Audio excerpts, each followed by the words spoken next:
창세기 2장 15절부터 17절까지 말씀 우리 다 같이 합독을 하시겠습니다.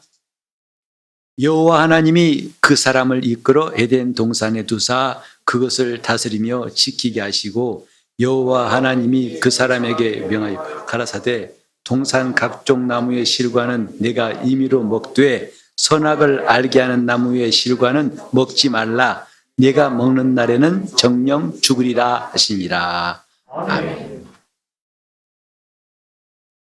사람이 일생을 살아가면서 가장 중요한 일이 무엇일까요? 살고 죽는 것, 이것보다 더 중요한 일은 없을 겁니다. 사람들이 노력하는 것도 힘쓰는 것도 또 열심히 하는 것도 다 살기 위함이죠. 사는 것만큼 중요한 것이 없다는 것. 우리는 특별히 많은 어려움을 겪고 큰 재난을 만났을 때에 거기서 살아나온 사람들을 보면 정말 기쁘고 참 귀하다. 한 생명이 구출받았다는 것이 얼마나 놀라운 일인가를 공감하게 됩니다. 이 땅의 그 무엇보다도 사람이 살고 죽는 것, 이것 이상으로 중요한 일이 없습니다. 그래서 회사에서도 장례가 나면 이유 없이 잘 치르고 오세요 하고 보내지요. 학교에서 그렇고 심지어 군에서 근무할 때에도 집에 누가 돌아가셨다 하면은 그건 뭐 여지없이 그냥 휴가가 나오고 또 그 일을 돌보도록 합니다.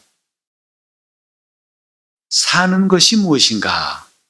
아마 인간만 이런 고민할 거예요. 어떤 피조물이 사는 문제에 대해서 이렇게 진지하게 고민할까요? 내일 일도 모르는 그 모든 피조물들이 그냥 죽으면 그만이지 하는 식으로 살다가 어느 날 갑자기 사라지지요. 하지만 하나님은 사람에게 내일을 생각할 수 있고 영원을 사모하는 마음을 주셨다고 성경이 말씀했습니다. 영원을 사모하는 마음. 그래서 올해, 내년을 생각하고 10년 후에, 20년 후에 그 일들을 생각할 수 있는 것은 인간만 가진 하나님이 주신 특별한 기능이지요.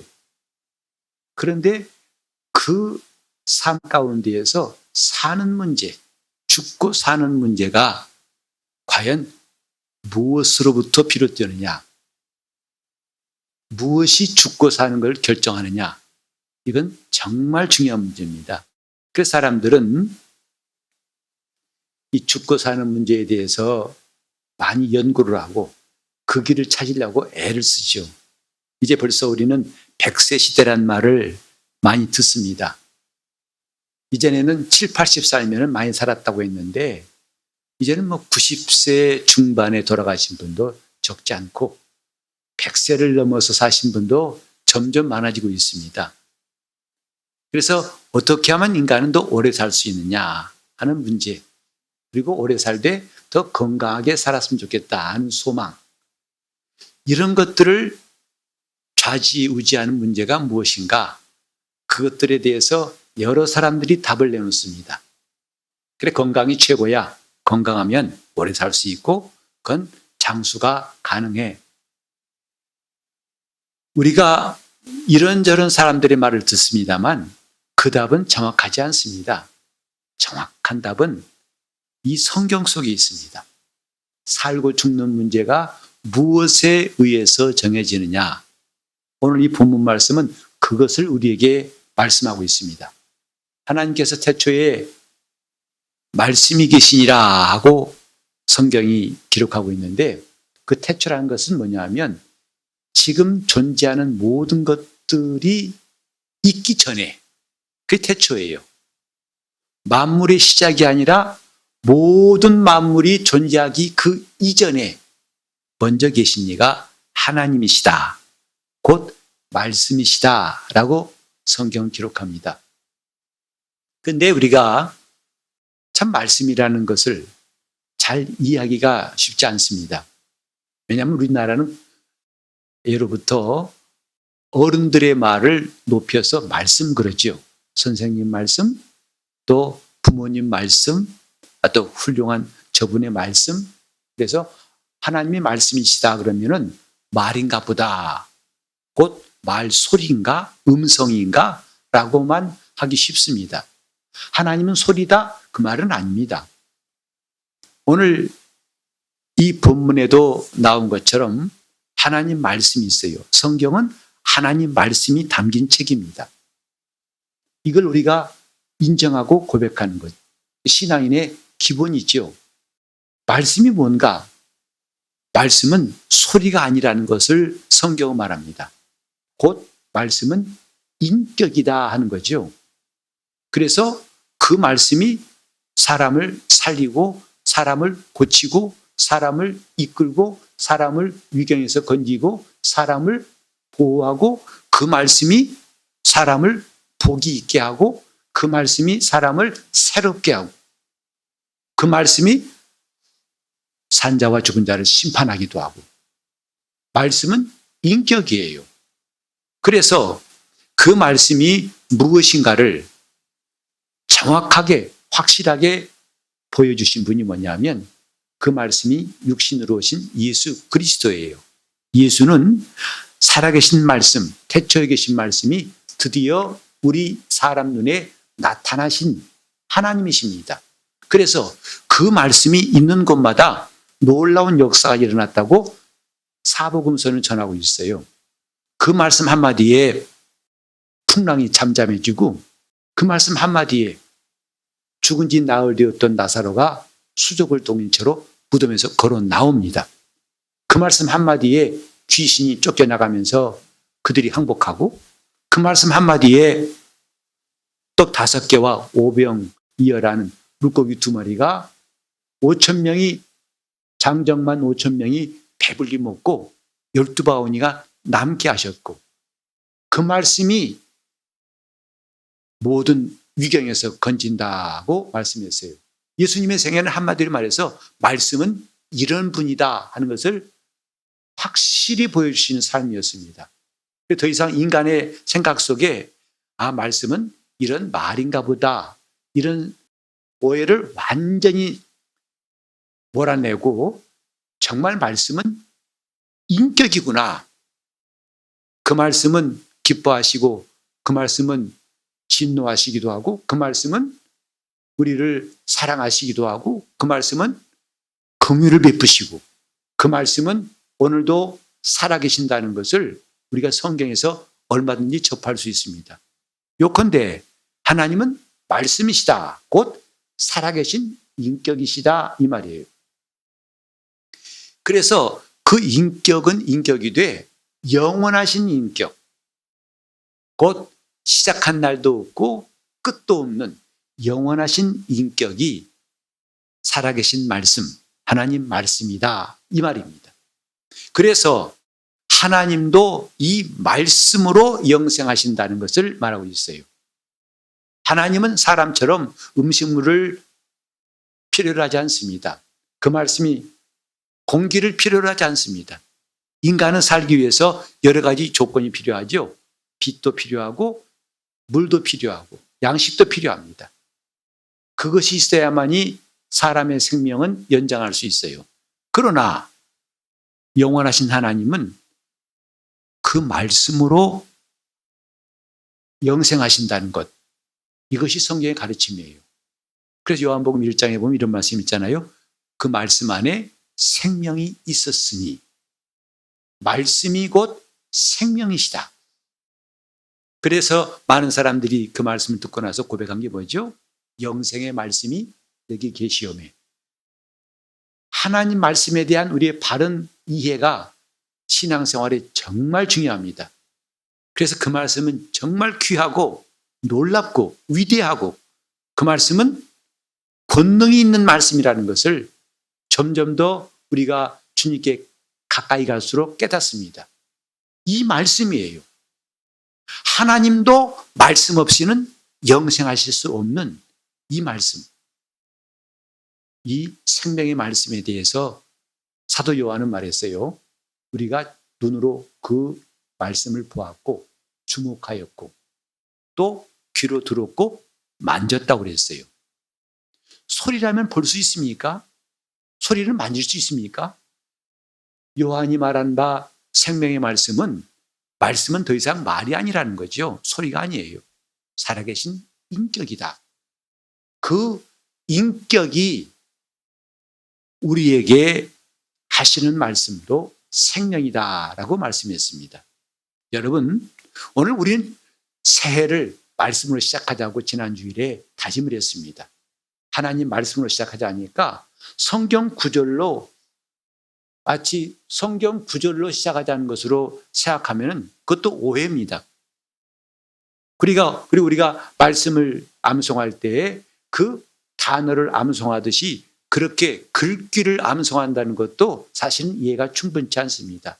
하나님 말씀에 대한 오해 참 많습니다. 우리는 그것을 하나하나 해결해 나갈수록 우리 신앙은 분명해지고 담대해지고 확실해지는 겁니다. 이 하나님 말씀, 이 말씀이 바로 사람이 살고 죽는 것을 결정한다는 거예요. 본문에 나온 말씀이 바로 그겁니다. 하나님께서 처음 사람 아담을 에덴에 이끄셔서 거기에 두셨다 했어요. 여기 두셨다는 말의 원어를 보면은 그냥 물건을 놓듯이 놨다가 아니라 외부의 침입이나 내부의 근심이나 어떤 문제가 없이 절대 평안하게 거할 수 있게 했다 이 뜻이에요. 머물게 한 게 아니라 거기에 아주 살게 했다 이 말이죠. 그래서 에덴은 아담이 살게 하신 그 처소예요. 하나님이 마련하신 어떤 부족함도 어떤 모자람도 없는 하나님이 최적화해 주신 처소입니다. 하나님이 그곳에 아담을 이끌어 오셔가지고 그에게 말씀하셨습니다. 바로 이 말씀이 뭐냐면 최초로 태초에 계신 말씀이 사람에게 들려온 순간이에요. 성경을 통틀어서 그 태초에 계신 말씀이 드디어 사람에게 적용이 되고 그 말씀이 드디어 들려온 첫 번째 말씀이 오늘 읽은 이 말씀입니다. 그 말씀이 내용이 뭐냐면 너는 동산에 있는 각종 나무의 실과는 네 마음대로 자유롭게 먹어라. 그러나 동산 중앙에 있는 선악을 알게 하는 나무의 실과는 먹지 말라. 이 먹지 말라란 말이 우리 성경에서 느끼는 뉘앙스보다도 원어에 보면 더 확실합니다. 여기 먹지 말라라는 말은 단순 부정이 아니에요. 절대 부정입니다. 여러분, 요즘은 그런 것을 별로 못 보지만은 저는 어떤 곳에 가면은 출입 금지라고 써놓은 팻말 보셨죠? 근데 그 출입 금지, 들어가지 말라는 거구나. 근데 조금 더 이제 강하게 표현한 것이 뭐냐면 그 표지판에다가 해골을 그려놔요. 그리고 출입 엄금 그래요. 엄금이 뭐죠? 엄하게 금한다. 강하게 금지하는 거죠. 출입 엄금. 그런데 가보셨나요? 그리고 또 한 가지는 지금은 군부에 지나가도 그렇게는 안 써놨던데 쭉 지나다 보면 철조망에 이렇게 팻말을 썼어요. 뭔지 아세요? 접근하면 발포한다. 대단히 무섭죠? 접근하면 총 쏜다는 거죠. 그러니 절대로 오지 마 이런 거거든요. 여기에 먹지 말라는 말씀이 그런 말이에요. 단순 부정이 아니라 절대로 먹지 말라. 하나님의 강하고 단호한 의지가 담겨 있는 말씀이 먹지 말라예요. 먹지 말라. 가끔 애들이 그러죠. 아빠, 이거 해도 돼? 하지 마. 이건 단순 부정이에요. 안 했으면 좋겠다 이 말이죠. 조금 더 강한 게 뭐냐면 안 돼. 하지 마. 그러나 더 강한 것은 큰일 나. 하지 마. 이런 거죠. 이 먹지 말라란 명령 속에는요. 하나님의 가장 강력한 의지가 들어있어요. 절대로 먹으면 안 된다는 뜻이에요. 왜? 그것을 먹으면 너는 정령 죽으리라. 이 정령 죽는다는 말은 뭐냐면 반드시 죽는다는 겁니다. 먹어도 혹시 살 가망이 전혀 없어요. 반드시 죽으리라. 정령 죽으리라. 독약을 마시고 살 사람이 혹시 살 수 있어요. 얼른 위를 세척해가지고 그 독성이 그 사람을 완전히 해롭게 하기 전에 살 수 있습니다. 그래서 성경에도 예수님께서 말씀하시기를 나를 믿는 자에게는 이런 표적이 따를 것이다 하시면서 무슨 독을 마실지라도 해를 받지 아니할 것이요. 그래서 어떤 사람이 한번 시험해 봤다는 겁니다. 독을 마셔봤다는 거죠. 근데 죽었답니다. 하나님 말씀은 그래도 괜찮다는 내용이 하나도 없어요. 하라 그러면 꼭 해야 되는 것이고 하지 말라 그러면 절대로 하면 안 된다. 왜? 그 말씀에는 살고 죽는 것이 달려있다. 하나님 말씀에는 살고 죽는 것이 거기 달려있어요. 몸이 허약해서 죽는 것이 아닙니다. 우리 속담에도 골골 80이란 말이 있어요. 아이고. 그 사람이요, 씩씩한 사람보다 더 오래 사는 경우도 있습니다. 또, 사람들이 생각할 때 건강하면 오래 살 수 있다. 그것도 맞는 말이 될 수 있지만 틀릴 수도 있어요. 갑작스럽게 이 땅을 떠난 사람들이 가끔 우리 주위에 있지요. 지금 살고 죽는 문제는 말씀에 있다는 것이 성경의 가르침이에요. 그래 성경이 하나님 말씀하시기를 내가 내 명령을 지키고 또 준행하면 이 땅에서 장수할 것이다 그랬어요. 오늘 우리는 우리 환경이 아주 나쁜 환경에서 일하니까 그 사람은 빨리 죽겠지. 물론 그럴 수 있지만 그렇지 않을 수도 있다는, 비록 가능성이 적지만 1%나 2%라도 가능성이 있지만 하나님 말씀은 그런 예외 가능성이 전혀 없다는 것이 오늘 이 본문 말씀이에요. 먹지 말라. 먹으면 죽는다. 이것은 100%입니다. 단 한 사람도 예외가 없다는 거죠. 이게 하나님 말씀이에요. 그래서 우리가 하나님 말씀을 어떻게 대하느냐에 따라서 우리 신앙도 너무나 달라지는 거예요. 성경에 이런 말씀 있죠. 하나님을 시험치 말라 하셨는데 시험하면 살아남을 수도 있다. 기적적으로. 아니요. 세상에서는 기적이 있습니다만 하나님 말씀을 시험한다면 기적이 없어요. 이게 하나님 말씀이에요. 그 말씀이 얼마나 정확한 거 아니? 혼과 영을 나누고 관절과 골수를 찔러 쪼갠다고 했어요.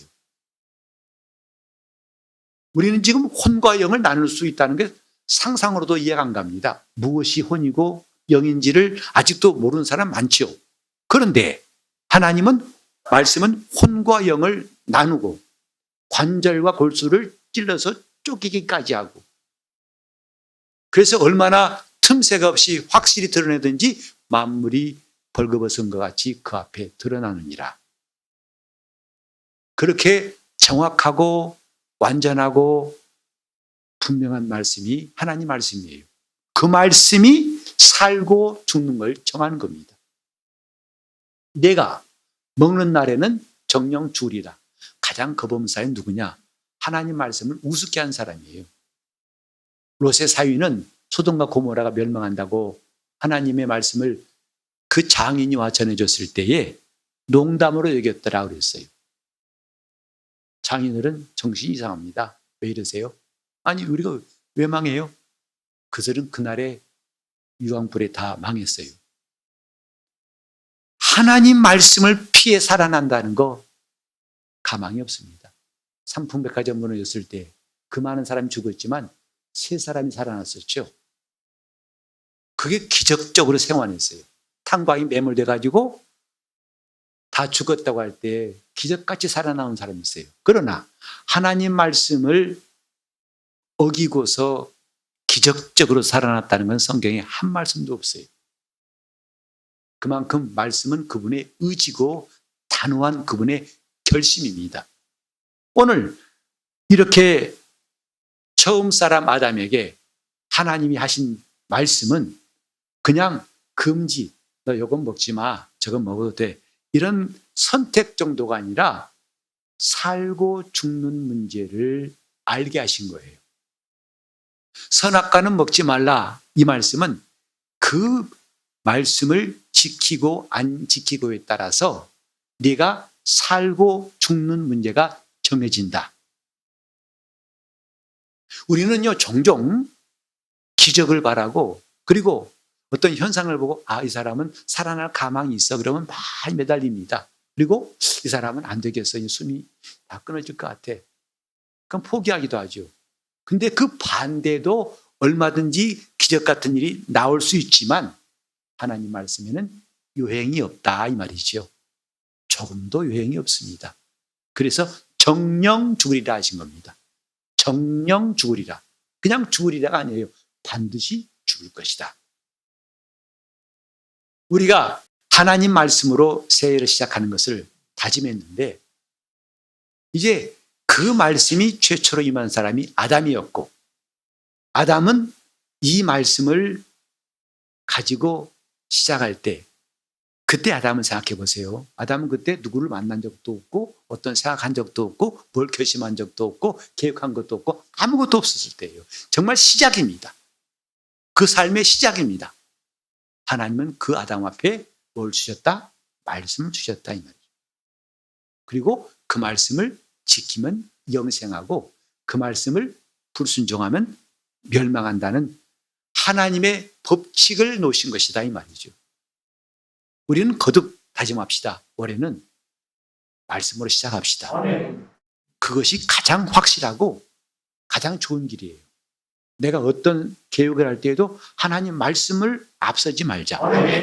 기도할 때에도 우리가 무턱대고 기도할 것이 아니라 하나님 말씀을 두고 기도하자. 우리가 무슨 행동할 때에도 먼저 하나님 말씀을 구하고 그 말씀으로 시작하자. 이 사람은 100% 성공합니다. 정녕 그 사람은 승리하고 하나님이 기엽고, 물론 그가 그렇게 살았는데 때로는 전혀 반대로 어려움을 겪을 수 있어요. 욥같이, 또 다니엘같이 어려움을 겪을 수 있어요. 그러나 그것은 과정일 뿐이지 마침내 승리하게 하신다는 것, 그것이 이 성경 말씀이에요. 이 성경 앞으로 볼 테지만은 많은 사건들이 뭐냐? 말씀으로 시작한 사람은 마침내 승리했다는 거예요. 말씀과 함께 움직인 사람은 마침내 하나님이 함께 하셨다는 거죠. 하나님 뜻에 순종한 사람은 기어코 하나님이 붙드시고 이기겠다는 것, 너무나 단순한 답이에요. 하지만 우리는 이걸 너무나 쉽게 넘어가 버려요. 그래도 괜찮을 거야, 안심이야. 그건 누가 보장하지도 않는 근거 없는 안심이에요. 이것처럼 위험한 게 없습니다. 사실은 그렇게 유혹한 게 마귀입니다. 그래도 괜찮아. 3장에 보면은 뱀이 와가지고 하와를 미혹한 게 나오죠. 그래도 괜찮아. 자, 이제 성경 보면은 이렇게 하나님이 말씀하신 다음에 하나님 보실 때에 아담이 혼자 사는 것이 좋지 않아서 내가 저를 위해 돕는 배필을 지을 것이다. 그리고 하나님께서 아담을 깊이 잠들게 하신 다음에 갈빗대 하나를 취하사 하와를 만드셨죠. 그러고 본다면 남자와 여자를 창조하시되 동시에 하신 것은 아니에요. 분명히 아담이 먼저 지음받았고 그 다음에 하와가 지음받은 거죠. 그리고 하와가 지음받기 전에 하나님의 명령, 오늘 2장 15절로 17절 말씀을 하나님이 하와에게도 하신 것이 아니라 아담에게 하신 것이다, 이 말이죠. 나중에 하와가 존재할 때 그가 지음받은 다음에 분명히 아담도 말해줬을 거예요. 하나님께서 말씀하시기를 저 모든 실과는 우리가 마음대로 먹을 수 있지만 중앙에 있는 선악과는 먹지 말래. 정령 죽는다고 하셨어. 라고 했을 것입니다. 분명히 들었을 거예요. 거기서 우리는 이 차이를 생각해 봅시다. 자, 하나님 말씀을 직접 들은 사람은 아담이죠. 그리고 하와는 그 아담을 통해서 하나님의 말씀을 들었어요. 이 직접과 간접의 차이를 우리는 참 새롭게 생각해 봐야겠어요. 왜? 뱀이 접근할 때 아담이 아니고 하와에게 접근했죠. 왜 그랬을까? 쉽게 이해할 수 있어요. 아담은 하나님께로부터 직접 먹으면 정령 죽어. 넌 반드시 죽는다 했기 때문에 그가 얼마나 큰 경각심 가지고 먹으면 안 된다는 것이 굳세였을 것이고, 그러나 하와는 아담으로부터 들었어요. 하나님 그러셨어 하는 간접적으로 들었다 이 말이죠.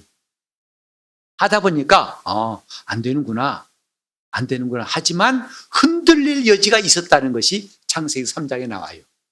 뱀이 말하니까 마음이 흔들렸죠. 그 증거가 어디냐면, 정말 먹지 말라 하시더냐 하고 뱀이 물어보니까 뭐라고 했어요? 하나님 말씀에 먹지도 말고 만지지도 말라고 하셨어. 만지지 말란 말을 하신 적이 없어요. 그는 그가 해석한 게 들어가 있어요. 그게 뭐죠? 그것은 직접 들은 사람은 해석이 필요 없는 거지요. 근데 해석이 들어갔다는 것은 틈새가 있는 거예요. 너 해석 틀렸어 하고 틀린 걸 말해주면 흔들릴 수밖에 없는 거예요. 그래서 하와는 뱀이 꼬인 대로 선악과를 먹은 겁니다. 그리고 자기만 먹은 게 아니라 남편에게도 주어서 그도 먹게 한 거죠. 우리는 여기서 한번 생각해 봅시다. 목사가 여러분에게 매주일 설교하는 것도 필요합니다. 하지만 어찌 본다면 목사는 하나님께 받은 말씀을 전하는 거예요. 한 달이 건넌 거라 이 말이죠. 한 달이 건넌 거예요. 이것을 정보로 알지 마시고 우린 더 좋은 길이 있다고 생각하세요. 뭐죠? 직접 들으려고 하세요. 하나님 말씀을 직접 듣는 사람이 확실하다는 것을 우리는 아담과 하와 예를 통해서 볼 수가 있고, 직접 그 말씀 받은 사람은 원수가 유혹할 때에도 그만큼 물리칠 힘이 더 있다는 것을 우리는 말할 수 있어요. 직접 듣는 게 뭘까요? 하나님은 우리 앞에 성경을 주셨어요. 성경은 하나님 말씀을 담은 책입니다. 세상 어느 책에도 하나님 말씀이 담겨 있질 않아요. 그러나 이 성경에는 뭐가 들었다고요? 하나님이 하신 말씀이 들어있어요. 그래서 우리가 성경을 읽자는 것은 단지 종교인으로서 어떤 캠페인, 올해는 뭔가 한번 해봅시다, 이게 아니고 살고 죽는 문제에 관한 거예요. 더 잘 믿기 위한 것이다 이 말이죠. 어떻게? 내가 하나님 말씀을 직접 듣자. 여러분, 이 성경에는요 예수님의 설교 있는 거 아시죠? 예수님이 직접 한 설교 여러분 들어보셨어요? 마태복음 5장, 6장, 7장은 주님이 직접 하신 설교고, 다른 데도 보면은 주님이 직접 하신 말씀이 사방에 있어요. 그 말씀이 천둥소리 같이 우리 안에 들려온다면 우리가 원수 마귀에게 조금이라도 틈새를 줄 가능성은 없을 것입니다. 그래서 성경을 읽자는 거예요. 우리는 남한테 뭘 얻으려 하지 마세요. 물론 처음에는 옆에 사람의 도움이 필요합니다. 가이드가 필요한 거죠. 그래서 여러분 태어났을 때 낳자마자 엄마 밥 줘 먹은 사람 없을 거예요. 처음에는 엄마가 떠먹였어요. 흘리기도 하고. 그러나 평생 그렇게 먹은 사람이라면 이상한 사람이죠. 때가 되면 뭐죠? 자기 숟갈 가지고 밥을 직접 먹어야 됩니다. 직접 먹어야 됩니다. 목사는 여러분들에게 가이드 같은 거예요. 하나의 도움을 준 사람일 뿐이지, 목사의 말이 곧 하나님 말씀이라고 하는 것은 일부분은 맞지만 일부분은 정확하지 않은 것입니다. 말씀은 직접 먹어야 된다 이 말이죠. 성경을 읽자는 것이 바로 그 뜻입니다. 더 이상 남의 입을 통해 듣지 말고, 지금까지는 그랬다 할지라도 이제는 내가 직접 하나님 말씀을 들어서 도무지 원수가 나를 흔들려도 흔들 수 없는 그런 믿음의 사람이 되자 이것이지요. 이게 하나님 말씀. 물론 여러분 읽다 보면요 어렵습니다. 수십 년 동안 설교하고 신앙생활한 목사도 아직도 이 성경 가운데에서 이해가 안 되는 부분, 깨닫지 못한 부분도 있어요. 여러분 안심하세요. 저를 보고 안심하세요. 그런데도 왜 읽어야 되느냐? 이 성경을 하나님께서 기록하실 때에 우리는 마태나 요한이나 또 바울이나 그 다음에 모세나 그들을 성경 저자라고 하지 않습니다. 정확히 말하면 기자라고 해요. 신문 기자들이 어떤 현장 가가지고 기록하니까 그걸 기자라고 하죠. 마찬가지예요. 이 성경은 기자들이 그 몇몇 40여 명의 사람들이 저자로 쓴 거라면 그들이 저자입니다. 하지만 성경 말씀에 이렇게 되어 있죠. 모든 성경은 성령의 감동으로 된 것으로 성령의 감동을 입은 사람들이 하나님께 받아서 기록한 것이다 그랬어요. 즉 그들의 것을 쓴 게 아니라 하나님의 말씀을 받아서 그들은 그냥 펜처럼 기록했을 뿐이다 이 말이죠. 우리가 이것을 안다면 만약에 바울이 했던 말을 바울이 저자가 되어서 썼다면 아마 우리는 지금 성경처럼 어렵진 않을 거예요. 왜? 사람의 말이니까. 그죠? 또 모세가 썼다면 모세 자기가 자기 글로 썼다면 아마 지금 우리가 성경에 있는 것처럼 어렵지는 않을 거예요. 왜? 사람의 글이니까. 연구하면 조금만 더 들어가면 알 수 있어요. 그런데도 이 성경은 더 어렵습니다. 왜? 사람의 말이 아니기 때문에 그래요. 뭐기 때문에? 하나님 말씀이기 때문에. 우리는 외국 사람 말도 잘 못 알아듣는데 하나님 말씀이에요. 근데 그 말씀을 한두 번 읽는다고 싹쏙 들어온다는 건 그게 오히려 기적이고 이상한 거 아니겠습니까? 하나님의 말씀이기 때문에 성경은 하나님이 감동하시고 깨닫게 하신다는 것이 정상적인 절차입니다. 그래서 우리는 성경이 있다가 막히는 게 있고 이해가 안 되면 멈추고 책 찾아보고 이해하고 누구 해석 보고 아 그렇구나 또 넘어갑니다. 그러다 보면 평생 성경 일독하기가 어려울 거예요. 그래서 먼저 권하는 게 뭐냐면 성경을 통독하라는 거예요. 쭉 읽으라는 겁니다. 때로는 이해가 안 가도 하나님께서 깨닫게 하실 때가 있을 줄 믿고 넘어가세요. 또 읽으세요. 2번 읽고 3번 읽고 읽다 보면요. 하나님이 어느 때 깨닫게 하신 것을 저는 여러 번 경험했어요. 그렇게 내가 궁금했던 말씀이 어느 순간에 딱 깨달아지는데 너무나 상쾌한 거예요. 너무나 확실한 거예요. 성경을 읽어도 잘 이해가 안 된다. 정상입니다. 왜? 하나님 말씀이기 때문에. 사람 말이라면 반복해서 또 연구하면 금방 알아낼 수 있어요. 좀 어렵다 뿐이지 그것이 불가능하지 않습니다. 그런데 성경은 하나님 말씀이기 때문에 때로는 인간의 방법으로는 불가능하다고 말할 수 있어요. 왜? 우리 마태복음 10장 25절 이런 말씀이 있죠. 천지의 주제이신 아버지여 이것을 그 주님 하신 말씀이죠. 지혜롭고 슬긴 자에게는 숨기시고 어린아이에게는 나타내심을 감사나이다. 옳소이다. 이렇게 된 것이 아버지 뜻입니다. 무슨 말씀입니까? 눈앞에 우리는 성경이 우리 글씨로 보인다 할지라도 이 성경이 가리운 사람에게는 결단코 이 성경은 알아질 수가 없어요. 그래 바리새인 같은 사람들은 그렇게 성경의 전문가일지라도 마지막까지 그들은 예수를 알지 못했어요. 그래서 예수님이 그들을 호되게 꾸짖었죠. 화 있을진저 너희는 지옥 간다는 거예요. 그러나 어린아이에게는 나타내신다는 것. 하나님이 깨닫게 하신다는 거예요. 하나님이 그 말씀을 듣게 하시고 깨닫게 하시고 믿게 하시고 그대로 순종케 하신다. 누가? 하나님이. 이게 달라요. 그래서 성경은 하나님 말씀이라고 하는 겁니다. 인간의 방법으로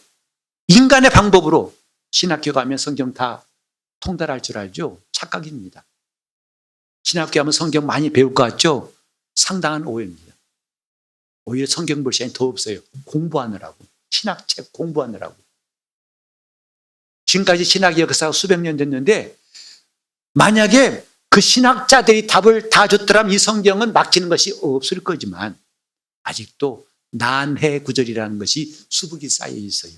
뭔지 아시지요? 그것은 하나님만이 열어주실 때에 깨달을 수 있는 것이다. 이 말이에요. 많은 사람들이 요한계시록 보면서 어렵다. 맞아요. 어렵습니다.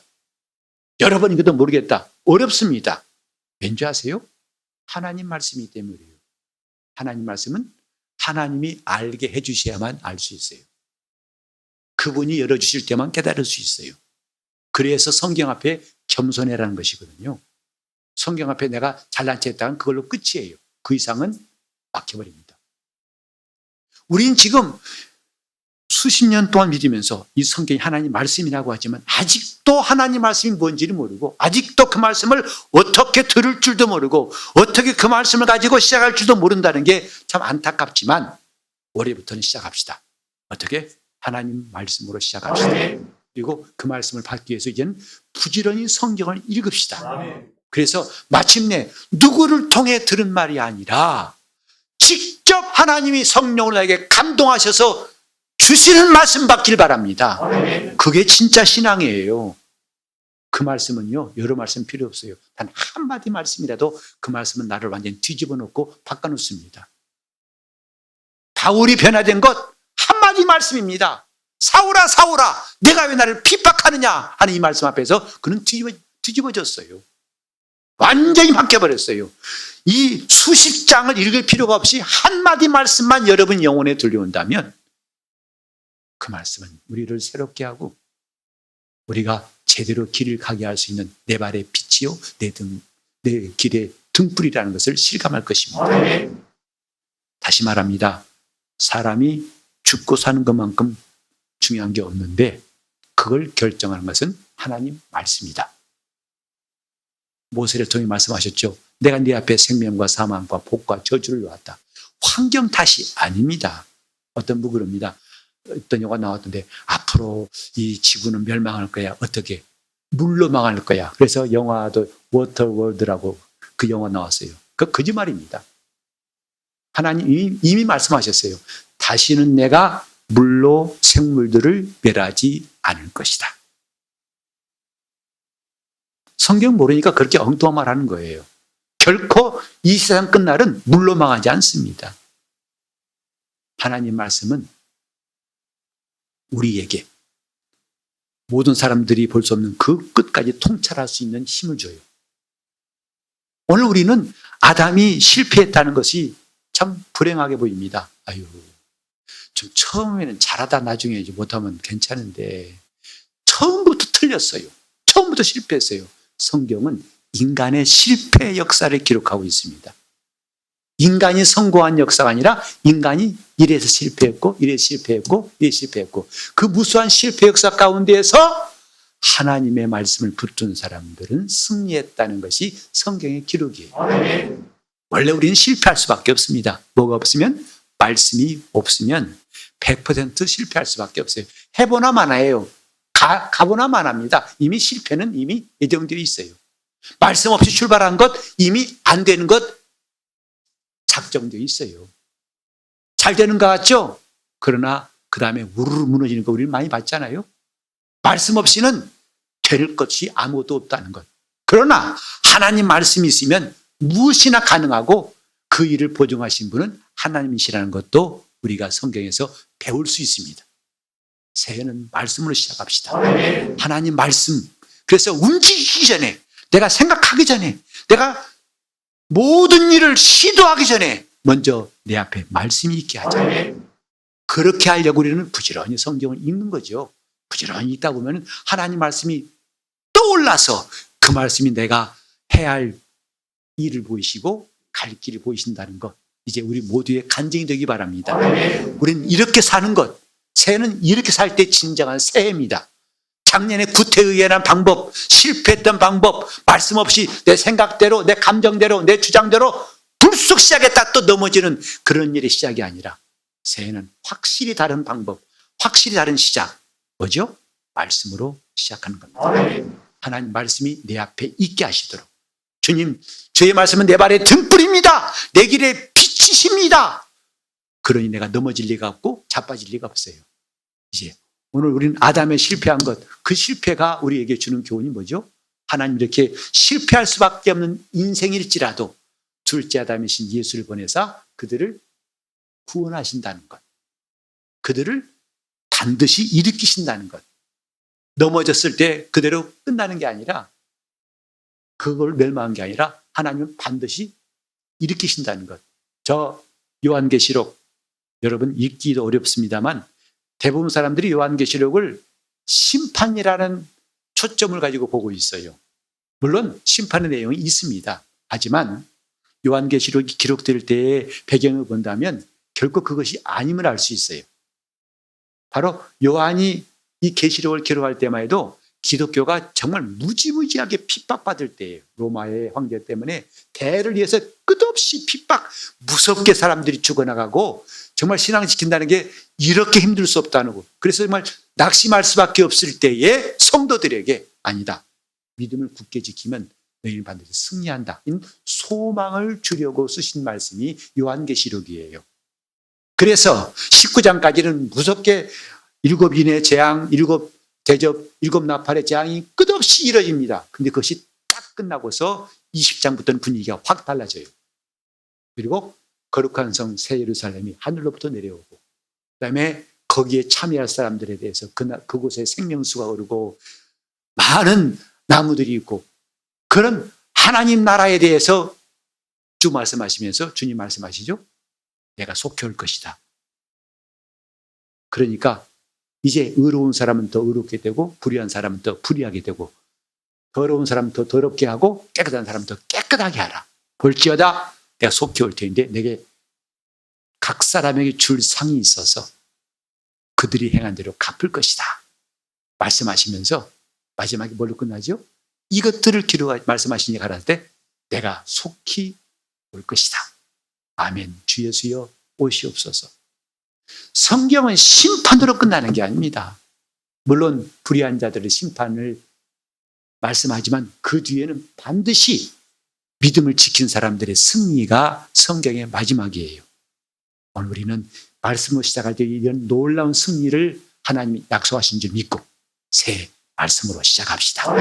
아담의 실패가 주는 교훈은 결코 우리에게 낭망이 아니라 그런 실패에도 하나님은 포기하지 아니하시고 둘째 아담을 보내사 그를 인류를 다 마침내 구원하시고 저 하늘에 두시겠다는 이 소망의 말씀을 우리는 꼭 기억해야 할 것입니다. 따라서 우리는 이 시간 내가 오늘도 하나님 말씀으로 비록 지난 일주일 동안은 혹시 못했을지라도 지금 가능합니다. 오늘부터 매일매일 하나님 말씀으로 무슨 일이든지 하나님 말씀으로 시작하겠사오니 내가 성경을 읽을 때마다 주의 말씀이 내 안에 기록되게 하시고 그 말씀이 역사해달라고 통성으로 기도하시겠습니다. 하나님 아버지, 새해 벽두부터 우리 성도들 복을 주시옵소서. 진실로 하나님 말씀을 주야를 묵상하는 사람들 복이 있다 했사오니 이런 복을 주사 하나님 말씀으로 이제 무슨 일이든지 무슨 계획이든지 하나님 말씀을 앞세우고 시작하겠사오니 비록 아담이 실패로 끝난 인생, 그래서 인생은 좌절과 절망이 아니라 마침내 하나님은 그리스도로 말미암아 우리를 구원하시고 승리하게 하시고 또 영광스러운 나라에 가게 하신다는 하나님의 놀라운 경륜을 다 깨닫게 도와주셔서 살고 죽는 문제, 가장 중요한 문제 하나님 말씀에 의해서 우리가 좋은 답을 가지게 도와주시옵소서. 예수 이름 받들어 기도를 드리옵나이다. 아멘.